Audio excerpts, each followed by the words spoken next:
여러분 안녕하세요. 네, 하나님의 은혜가 이 시간 우리 모두에게 함께하기를 간절히 바랍니다. 네, 우리 염집사님 어머님께서 오셨습니다. 우리 안점님 우리 집사님 화순교에서 오셨는데 크게 환영해 주시기 바랍니다. 네.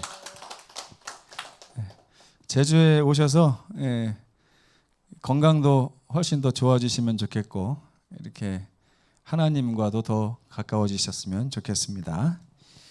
오늘은 제 2기 네 번째 시간 홍수에 대한 시간입니다. 오늘 제목은 노아의 때와 같이.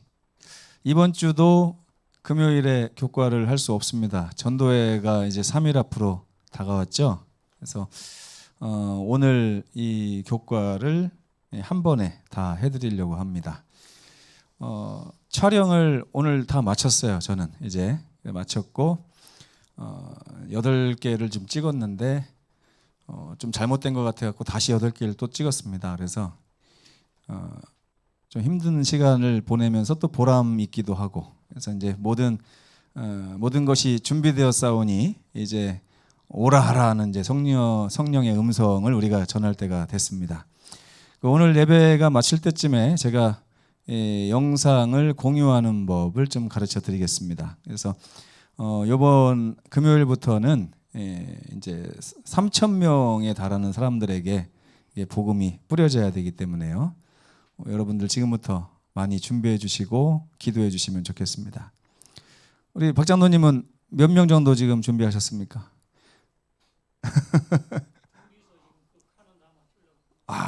예. 그러면 70명 정도 되네요. 그죠? 예. 두 분이서 30몇 명. 그 정도만 해도 어마어마합니다. 우리 보통 목표가 10명이었으니까요. 네. 네. 우리 문장노님도 준비 잘하고 계시죠? 네. 강 집사님은 몇 명? 네. 그럴까봐 제가 지금 말씀드리는 거예요. 준비를 하시라고요. 지금부터 준비를 하셔서 기도하시고 사람들 데리고 오는 것보다 4명 가지고 안 돼, 집사님. 하루에 최소한 10명 이상한테 이렇게 보내셔야 됩니다. 저는 하루에 3,000명은 문제 없다고 지금 생각을 하고 있어요. 여러분들이 무슨 걱정을 하시는지 모르겠지만 저는 어쨌든 걱정이 없고요. 보시면 알 겁니다. 그리고 침례 결심자도 153명도 무난할 거라고 생각을 하고 있습니다. 여러분도 많이 기도해 주시고 많이 이렇게 좀 뿌려주시면서 이번에 내가 평생 못한 전도를 한번 다 해보겠다 하는 마음으로 해보시면 좋겠습니다. 마태복음 24장 37절 노아의 때와 같은 때가 있는데 바로 예수님의 재림의 때니라 이런 뜻이죠. 노아의 때와 같은 때가 언제라고요? 예수님의 재림의 때. 언제입니까, 여러분? 네? 지금이에요, 지금. 노아의 때는 언제부터가 노아의 때입니까? 홍수가 일어나기 120년 전부터가 노아의 때예요. 그렇죠? 그러면은 예수님의 재림의 때는 언제부터예요?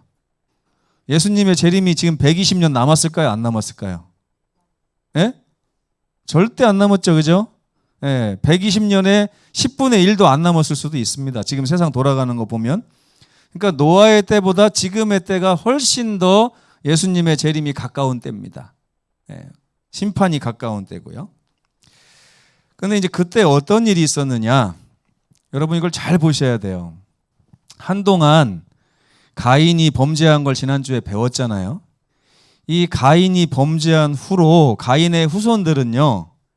여호와 앞을 떠나서 딴 데 가서 살았습니다. 그렇죠? 여호와 앞을 떠나서.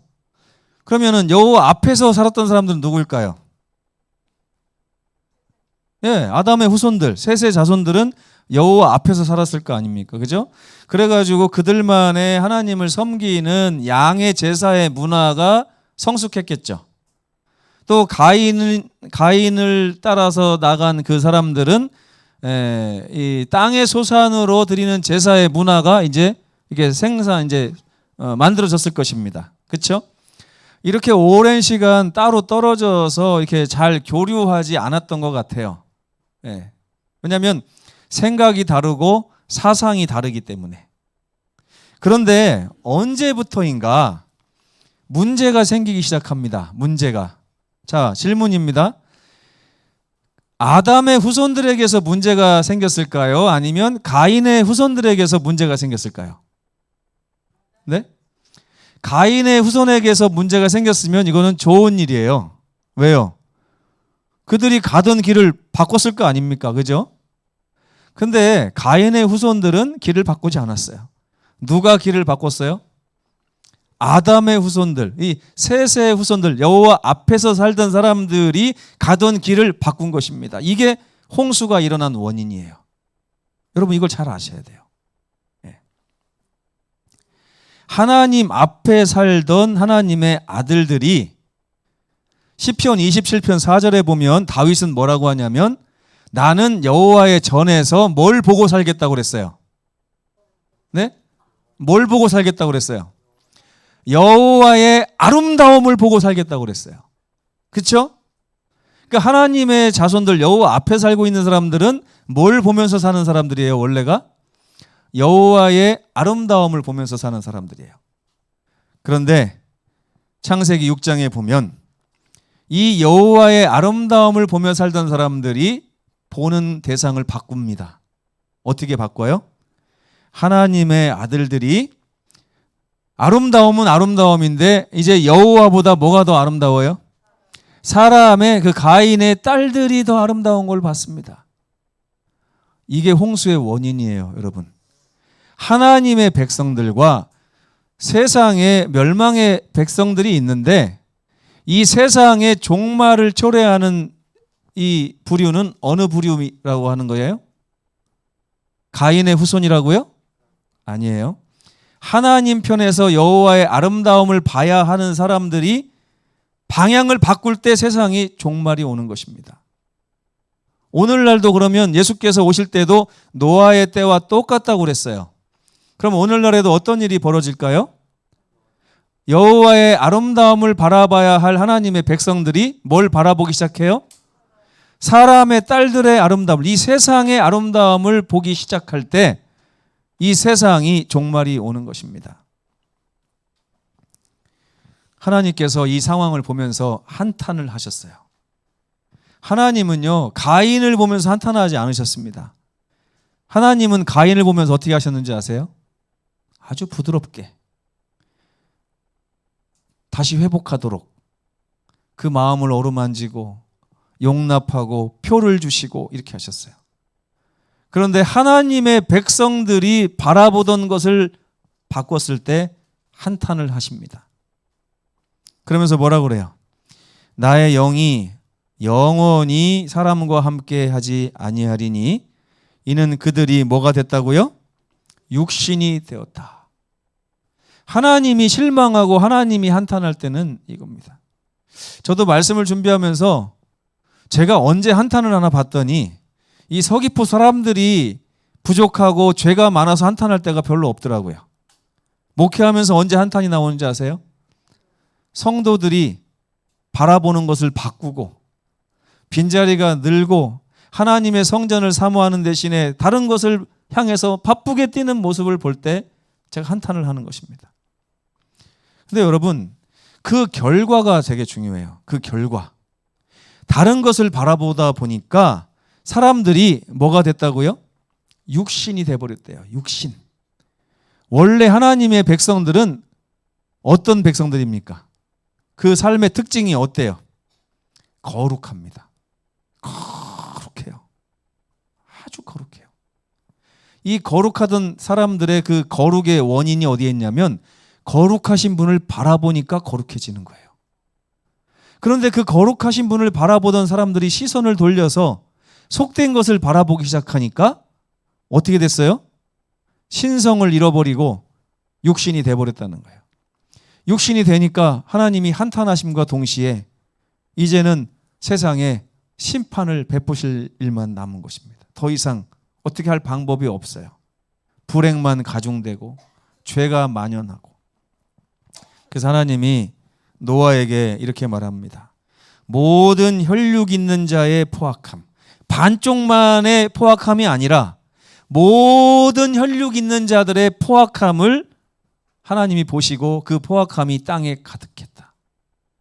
심지어 이 서귀포의 많은 사람들의 포악함과 범죄, 이걸 말씀하시면서 이 서귀포 성도들의 거룩함을 하나님이 보셨다면 이 서귀포는 아직 희망이 있었을 거예요. 근데 하나님께서 이 서귀포 성도들에게 삶에서도 거룩함을 볼 수 없고, 성도들의 삶이 거룩함을 떠나서 세상 사람들과 구별이 안 되는 이런 모습을 볼 때 하나님께서는 심판을 결정하시는 것입니다. 심판을. 그래서 내가 그들을 이 땅과 함께 멸하리라, 이렇게 말씀하신 거예요.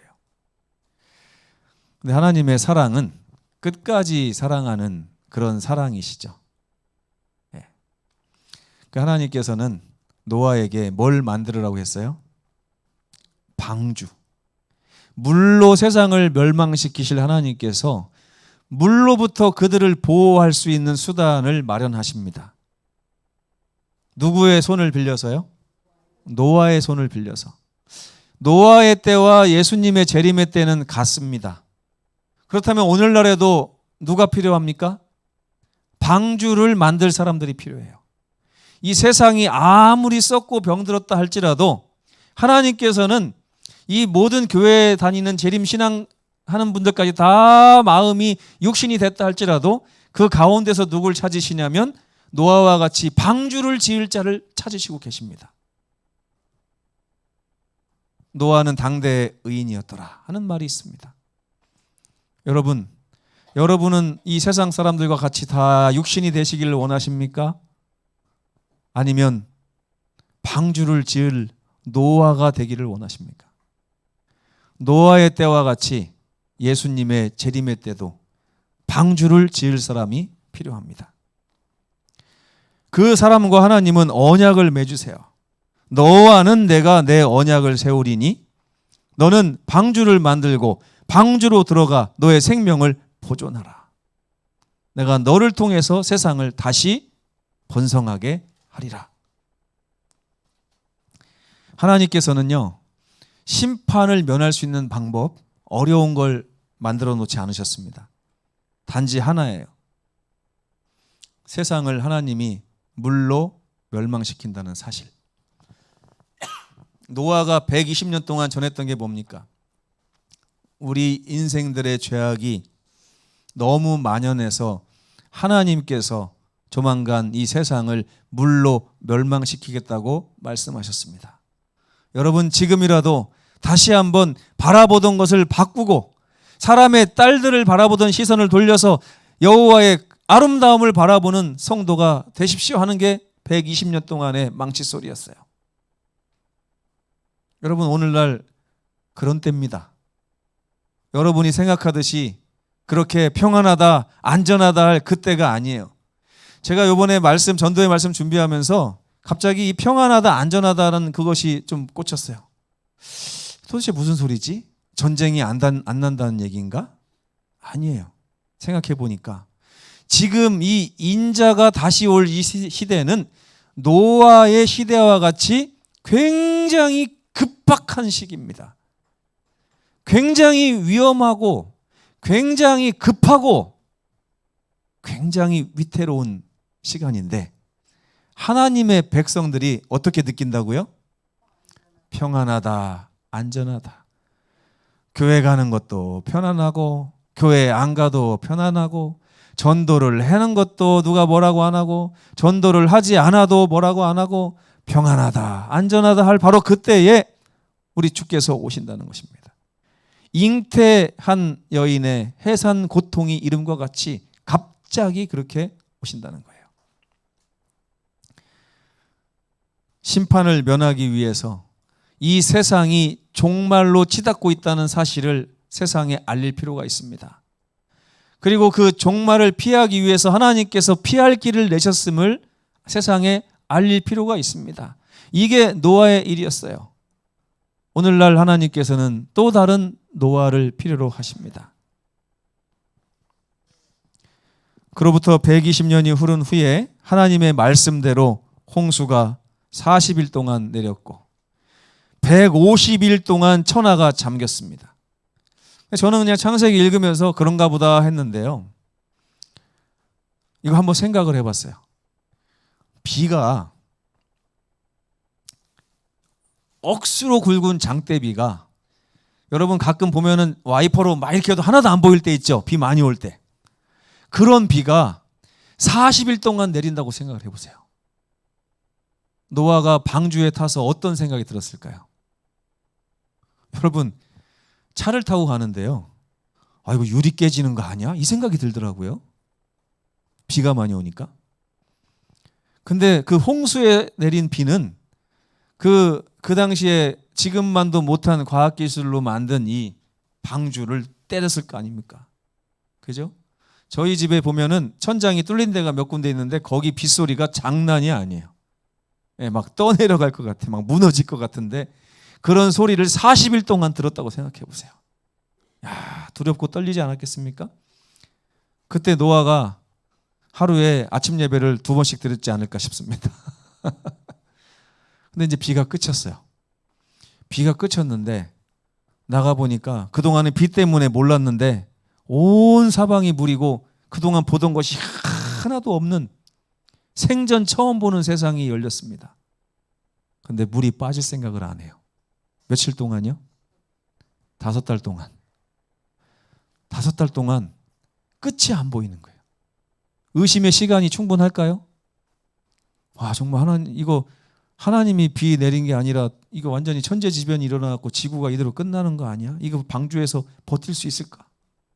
그렇죠? 그러나 그는 하나님의 약속을 신뢰했습니다. 그리고 나서 믿음으로 비둘기를 내보내고 믿음으로 까마귀를 내보냈어요. 이 비둘기를 내보내고 까마귀를 내보내는 그의 믿음은 무슨 믿음입니까? 하나님 약속하신 그 시간을 빨리 오게 해주십시오. 빨리 물을 감아셔서 우리의 방주가 드디어 약속하신 땅에 정박할 수 있도록 하나님 도우소서 하는 노아의 기도가 비둘기와 까마귀를 보내는 그의 손길에 적혀 있었습니다.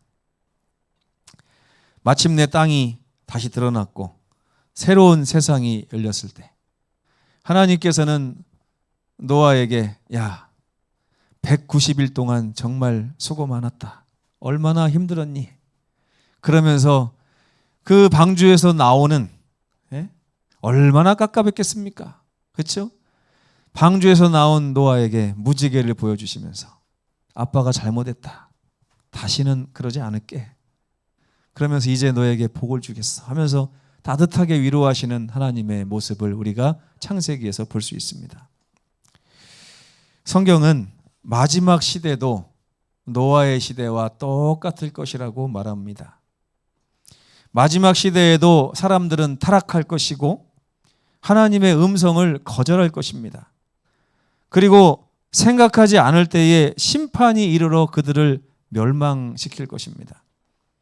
지금 이 시대에도 하나님께서는 그와 같은 방주를 허락하시고 방주를 만들 노아를 찾고 계십니다. 그 방주는 바로 예수 그리스도시죠. 방주를 짓는다는 게 무슨 뜻일까요? 예수님의 아름다움을 바라보는 그런 성도를 말합니다. 예수님과 함께 이루는 가정을 얘기합니다. 예수님의 품 안에 주의 날개 그늘 안에 거하는 그런 백성들의 삶을 의미합니다. 심판에 대한 하나님의 말씀을 신뢰하고 이 세상의 것들 아름다움을 바라보는 일을 멈춰주시기 바랍니다. 제가 이렇게만 얘기하면 못 알아들으실 수도 있어요. 그죠? 세상을 바라보지 않으면 뭘 안 바라봐야 되지? 여러분 묵상하셔야 돼요. 제가 얘기하면 가치가 좀 떨어져요. 이게 격이 떨어지니까 이런 말씀은 여러분들이 묵상해야 하셔야 돼요. 도대체 내가 여호와의 아름다움을 바라보는 것은 뭐고 세상의 사람의 딸들을 바라보는 것은 무엇인가? 여러분 조금만 묵상하면 성령께서 금방 알려주십니다. 여러분의 삶의 어느 부분이 사람의 딸들의 아름다움을 바라봤는지, 여러분이 정말 바라봐야 되는 예수님의 아름다움은, 여호와의 아름다움이 무엇인지 성령께서는 금방 알려주십니다. 지금 우리가 그걸 모르는 이유는 무릎 꿇고 성령의 음성을 기다리지 않기 때문에 그렇습니다. 잠시만 눈을 뜨시고 잠시만 성령의 음성을 귀를 기울이면서 성령께서 우리 마음에 알려주실 그 진리를 기다려 보시면 좋겠습니다. 심판에 대한 하나님의 말씀을 신뢰하시고 예수 그리스도의 방주에 올라타시기 바랍니다. 그분의 아름다움을 바라보며 세상에 외치시면 좋겠습니다. 그분을 신뢰하고 그분의 안에 거하며 주님 오시는 그날까지 하늘을 향해 전진하시는 우리 모두가 되기를 간절히 바랍니다. 네. 자, 기도하시겠습니다. 고마우신 우리 아버지 하나님, 노아의 때와 똑같은 시기에 우리가 살고 있습니다. 그들이 신령한 하나님의 백성들이었으나 여호와의 아름다움을 바라보던 일을 멈추고 세상을 바라보고 세상의 딸들의 아름다움을 바라봤을 때 그들은 거룩한 하나님의 자녀가 아닌 사람의 육신이 되고 말았습니다. 이것이 심판의 시작이었는데 오늘날에도 주께서는 노아와 같은 방주 지을 자를 찾고 계십니다. 우리 서귀포교회 성도들로 하여금 방주를 짓고자 하는 노아의 길에 설 수 있도록 함께하여 주시옵소서. 언제까지 우리가 차지도 아니하고 뜨겁지도 아니한 이 라오디게아 교인으로 살 수 없습니다. 아버지, 우리에게 안약을 주시고 입을 옷을 주시고 동행해 주셔서 이 시대를 밝히는 노아의 사명 감당하게 하여 주시옵소서. 이번 전도회가 이제 3일 앞으로 다가왔습니다. 아버지, 축복해 주시고 준비한 많은 영혼들이 이 말씀의 잔치로 초대받을 수 있도록 인도하여 주시옵소서. 믿음을 더하여 주셔서 우리가 그동안 알고 지내던 많은 사람들에게 이 기별의 링크를 전함으로 함께 기도하고 하나님이 어떻게 그들에게 말씀을 베푸시는지를 바라볼 수 있도록, 경험할 수 있도록 함께하여 주시옵소서. 이 시간에도 우리 성도들 중에 고통당하는 분들이 있습니다. 특별히 전응선 선생님을 기억해 주시고 우리 전 집사님 기억해 주시옵소서. 그 연약한 여종을 붙들어 주시사 이 말년에 쓰러지지 않도록 하시고 하나님의 놀라운 돌보심과 붙드시는 손길 경험할 수 있도록 도와주시옵소서. 모든 말씀을 우리 구주 예수님의 이름으로 간절히 기도합니다. 아멘. 네, 이제 묵상을 하기 전에